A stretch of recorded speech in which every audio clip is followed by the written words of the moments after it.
Mr. President, no man thinks more highly than I do of the patriotism as well as abilities of the very worthy gentlemen who have just addressed the House. But different men see the same subject in different lights, and therefore I hope it will not be thought disrespectful to those gentlemen if, entertaining as I do opinions of a character very opposite to theirs, I shall speak forth my sentiments freely and without reserve. This is no time for ceremony. The question before the House is one of awful moment to this country. For my own part, I consider it as nothing less than a question of freedom or slavery, and in proportion to the magnitude of the subject, ought to be the freedom of the debate. It is only in this way that we can hope to arrive at the truth and fulfill the great responsibility which we hold to God and our country. Should I keep back my opinions at such a time, through fear of giving offense, I should consider myself as guilty of treason towards my country, and of an act of disloyalty towards the majesty of heaven, which I revere above all earthly kings. Mr. President, it is natural to man to indulge in the illusions of hope. We are apt to shut our eyes against a painful truth, and to listen to the song of that siren till she transforms us into beasts.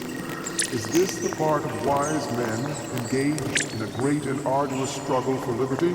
Are we disposed to be of the number of those who, having eyes, see not, and having ears, hear not, the things which so nearly concern their temporal salvation? For my part, whatever anguish of spirit may cost, I am willing to know the whole truth, to know the worst, and to provide for it. I have but one lamp by which my feet are guided, and that is the lamp of experience. I know no way of judging the future but by the past, and judging by the past, I wish to know what there has been in the conduct of the British ministry for the last 10 years to justify those hopes with which gentlemen have been pleased to solace themselves in the House. Is it that insidious smile with which our petition has been lately received? Trust it not, sir. It will prove a snare to your feet. Suffer not yourselves to be betrayed with a kiss. Ask yourselves how this gracious reception of our petition comports with those warlike preparations which cover our waters and darken our land. Are fleets and armies necessary to a work of love and reconciliation? Have we shown ourselves so unwilling to be reconciled that force must be called in to win back our love? Let us not deceive ourselves, sir. These are the implements of war and subjugation, the last arguments to which kings resort. I ask, sir, what means this martial array if its purpose be not to force us to submission? Can gentlemen assign any other possible motive for it? Has Great Britain any enemy in this quarter of the world to call for all this accumulation of navies and armies? No, sir, she has none. They are meant for us. They can be meant for no other. They are sent over to bind and rivet upon us those chains which the British ministry have been so long forging. And what have we to oppose to them? Shall we try argument? Sir, we have been trying that for the last 10 years. Have we anything new to offer upon the subject? Nothing. We have held the subject up in every light of which it is capable, but it has been all in vain. Shall we resort to entreaty and humble supplication? What terms shall we find which have not been already exhausted? Let us not, I beseech you, sir, deceive ourselves longer. Sir, we have done everything that could be done to avert the storm which is now coming on. We have petitioned, we have remonstrated, we have supplicated, we have prostrated ourselves before the throne and have implored its interposition to arrest the tyrannical hands of the ministry and parliament. Our petitions have been slighted. Our remonstrances have produced additional violence and insult. Our supplications have been disregarded, and we have been spurned with contempt from the foot of the throne. In vain, after these things, may we indulge the fond hope of peace and reconciliation. there is no longer any room for hope.